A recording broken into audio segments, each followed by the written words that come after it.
ನಮಸ್ಕಾರ ಎಲ್ಲರಿಗೂ welcome back to my mini vlog. ನಿನ್ನೆ ನಾನು ನೋಡಿಲ್ಲ ಅಂತ ಮಿಸ್ ಮಾಡ್ಕೊಂಡಿರ್ತೀರಲ್ವ, ಅದು ಗೊತ್ತಾಗಿ ಇವತ್ತು ನನ್ನ ವ್ಲಾಗ್ನ ಅಪ್ಲೋಡ್ ಮಾಡ್ತಾಯಿದ್ದೀನಿ. ಬೆಳಗ್ಗೆ ಇವತ್ತು ನಾನು ಎದ್ದಿತ್ತು 5 ಕಾಲಿಗೆ. ಎದ್ದ ತಕ್ಷಣ ಹೈಡ್ರೇಟ್ ಆಗಬೇಕಲ್ಲ, ಫಸ್ಟ್ ಹೈಡ್ರೇಟ್ ಆಗಿ ಅದಾದಮೇಲೆ ಫ್ರೆಶ್ ಅಪ್ ಆಗಿ ಭಗವದ್ಗೀತಾ ಕ್ಲಾಸ್ ಇತ್ತು. ಇವತ್ತು 1 ವಾರ ಅಟೆಂಡ್ ಮಾಡಿಲ್ಲ. ಆಮೇಲೆ ನನಗೆ ನೆನಪಾಯ್ತು ಇವತ್ತು ಮೇಕೋವರ್ ಕ್ಲಾಸು ಇಲ್ಲ. ಆ್ಯಂಡ್ ಇವತ್ತೇನಂದರೆ ಸೂರ್ಯನಿಗಿಂತ ಮುಂಚೆ ಇವತ್ತು ನಾನೇ ಎದ್ದಿದ್ದೆ. ಮಿರರ್ ಅಥವಾ ಕ್ಯಾಮ್ರಾ ಎರಡರಲ್ಲಿ ಯಾವುದಿದ್ರೂ ಲೇಟೆ. ಇಷ್ಟು ಚೆನ್ನಾಗಿ ರೆಡಿಯಾಗಿ ಎಲ್ಲೋಗ್ತಿದ್ದೀನಿ ಗೊತ್ತಾ? ನಮ್ಮನೆ ಹತ್ರ ಇವತ್ತು ಬಂದೊಬ್ರು ವಿಸಿಲ್ ಹೊಡಿದ್ರು. ಯಾರಂತನ? ಕಸದಣ್ಣ. ಕಸ ಹಾಕಕ್ಕೆ ಹೋಗ್ತಾರೆ. ಏನು ರೆಡಿಯಾಗಿ ಏನು ಯೂಸು? ನಮ್ಮಮ್ಮ ಕಳಿಸಿದ್ದು ನನ್ನ ಕಸ ಹಾಕೋಕ್ಕೆ, ಕರ್ಬೇವು ತರೋಕ್ಕೆ.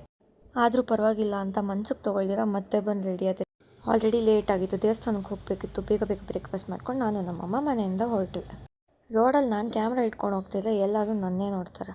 ಫೈನಲಿ ದೇವಸ್ಥಾನಕ್ಕೆ ರೀಚ್ ಆದೆ. 10 ಗಂಟೆಗೆ ಹೋಗಬೇಕಿತ್ತು, 11 ಗಂಟೆಗೆ ಹೋದೆ. ಆದರೂ ಪರವಾಗಿಲ್ಲ. ಹೋದ ತಕ್ಷಣ ಡೆಕೋರೇಷನ್ಗೆ ಹೆಲ್ಪ್ ಮಾಡಬೇಕಂದ್ರೆ ನಾವು ಅಲ್ಲೊಂದು ಮಂತ್ರ ಹೇಳಿ ಕೈ ವಾಶ್ ಮಾಡಿಕೊಂಡು ನಾವು ಸ್ಟಾರ್ಟ್ ಮಾಡಿದ್ವಿ ಹಾರ್ಟ್ಸ್ ಮಾಡೋಕ್ಕೆ. ಅದೇನೋ ಗೊತ್ತಿಲ್ಲ, ಕ್ಯಾಮ್ರಾ ಇಟ್ಟ ತಕ್ಷಣ ಎಲ್ಲ ನಾಚ್ಕೋತಾರಪ್ಪ. ಆದರೂ ನಾನು ಇರಿಟೇಟ್ ಮಾಡೋದು ಬಿಡಲ್ಲ. ಇದು ಫೈನಲ್ ಲುಕ್ ಅಲ್ಲ, ಇದಾದಮೇಲೆ ಇನ್ನೂ ಸ್ವಲ್ಪ ಚೇಂಜಸ್ ಮಾಡಿದ್ವಿ ನೋಡಿ. ನನ್ನ ಜೊತೆ ಇರೋರನ್ನ ಇರಿಟೇಟ್ ಮಾಡೋದು ನಂಗೆ ಎಷ್ಟು ಇಷ್ಟ ಅಂದರೆ ಅದು ಅವ್ರಿಗೆ ಮಾತ್ರ ಅರ್ಥ ಆಗುತ್ತೆ. ಅದಾದಮೇಲೆ ಕಂಪ್ಲೀಟ್ ಆಗಿಲ್ಲ, ಆದರೂ ಪ್ರಸಾದ ಫಸ್ಟ್ ಅಂತ ಪ್ರಸಾದಕ್ಕೆ ಬಂದ್ವಿ. ಇದು ಕಂಪ್ಯಾನಿಯನ್ ಥೆರಪಿ ಅಂತ, ಇದ್ರ ಬಗ್ಗೆ ಅವರೇ ಮಾತಾಡಿದರೆ ಕೇಳಿಸ್ಕೊಳ್ಳಿ. ಎಷ್ಟಂದರೆ ನಿಮಗೆ ಇಲ್ಲಿವರೆಗೂ ಸ್ಟಿಮ್ಯುಲೇಷನ್ ಬರುತ್ತೆ, ಕಾಫ್ ಮಸಲ್ಸ್ವರೆಗೂ. ಯಾವಾಗ ನೀವು ನಡ್ಕೊಂಡು ಹೋದಾಗ ಯಾವ ರೀತಿ ಬೆನಿಫಿಟ್ ಆಗುತ್ತೆ. ಸೊ 5 ಕಿಲೋಮೀಟರ್ ವಾಕ್ ಮಾಡಿದಾಗ ಎಷ್ಟು ಸರ್ಕ್ಯುಲೇಷನ್ ಆಗುತ್ತೆ, ಕಾರ್ಬೋಹೈಡ್ರೇಟ್ ಥೆರಪಿ ಆಗುತ್ತೆ. ಸೊ ಡೈಲಿ ಯೂಸ್ ಮಾಡಿದಾಗ ನಿಮಗೆ ನೋವಿರ್ಬೋದು, ಕಾಲು ಜೋಮ್ ಬರೋದಿರ್ಬೋದು, ವೆರಿಕೋಸ್ ವೇನ್ ಇರ್ಬೋದು, ಕಾಲು ಈಗ ಶುಗರ್ ಜಾಸ್ತಿ ಆದವರಿಗೆ ಗ್ಯಾಂಗ್ರೀನ್ ಥರ ಆಗಿ ನ್ಯೂನಪತಿಯಾಗಿ ಕಾಲು ಪ್ರಾಬ್ಲಮ್ ಆಗಿರೋದಿರ್ಬೋದು, ಸ್ವೆಲ್ಲಿಂಗ್ ಬರೋದಿರ್ಬೋದು, ಮನೋಸ್ ಕ್ಯಾಚ್ ಇರ್ಬೋದು, ಇವೆಲ್ಲ ಸರಿ ಹೋಗುತ್ತೆ. 4 ಜನ ಥೆರಪಿನ ಬಳಸಬಾರ್ದು. ಬೆದ್ದಿನವರು, ಆಲ್ಟರ್ ಫೇಸ್ ಮೇಕರ್ ಹಾಕೋರು, ಮತ್ತು ಫಿಟ್ಸ್ ಡೈಲಿ ಬರುತ್ತಲ್ಲ ಅವ್ರಿಗೆ, ಮತ್ತು ಡಯಾಲಿಸಿಸ್ ಕಿಡ್ನಿ ಡಯಾಲಿಸಿಸ್ ಏನಾದ್ರು ಆಗ್ತಾ ಇದ್ರೆ ಮಾಡ್ತಾರೆ. ಮತ್ತು ಯಾವ್ದಾದ್ರು ಮಾಡ್ತಾರೆ. ಇವರು ಇವತ್ತು ಮಾಡಿದ್ದು 2 ಥೆರಪಿ, ಒಂದು ಮಸಲ್ ಥೆರಪಿ, ಇನ್ನೊಂದು ನರ್ವ್ಸ್ ಥೆರಪಿ. ಇದರಲ್ಲಿ ಯಾವುದಾದ್ರು ಇನ್ಫಾರ್ಮೇಷನ್ ಬೇಕಂದ್ರೆ ಕಮೆಂಟ್ ಸೆಕ್ಷನ್ಗೆ ಕಮೆಂಟ್ ಮಾಡಿ.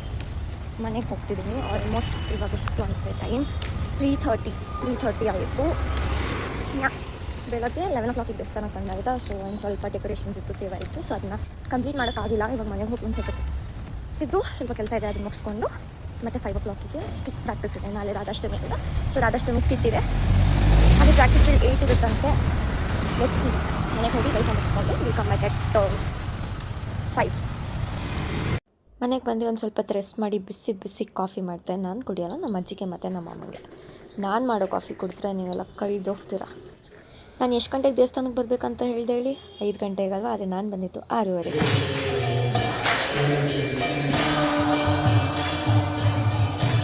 ನನಗೂ ಪಂಕ್ಚುವಾಲಿಟಿಗೂ ತುಂಬ ದೂರ ಆ್ಯಂಡ್ ಆಗದಿರೋ ಮಾತು. ಆ್ಯಂಡ್ ಫೈನಲಾಗಿ 8 ಕಾಲಿಗೆ ದೇವಸ್ಥಾನದಿಂದ ಹೊರಟೆ. ಅಮ್ಮ ಬಂದರು, ಬೇಕರಿಯಲ್ಲಿ ಏನೋ ತೊಗೋಬೇಕು ಅಂತ ತೊಗೊಂಡು ಮನೆಗೆ ಬಂದೆ. ಇವತ್ತಿಗೆ ಇಷ್ಟೇ. Thanks for watching. Good night and love you all. ಯಾರ್ಯಾರು ಇನ್ನೂ ಫಾಲೋ ಮಾಡಿಲ್ಲ, ಫಾಲೋ ಮಾಡಿ, ಲೈಕ್ ಮಾಡಿ.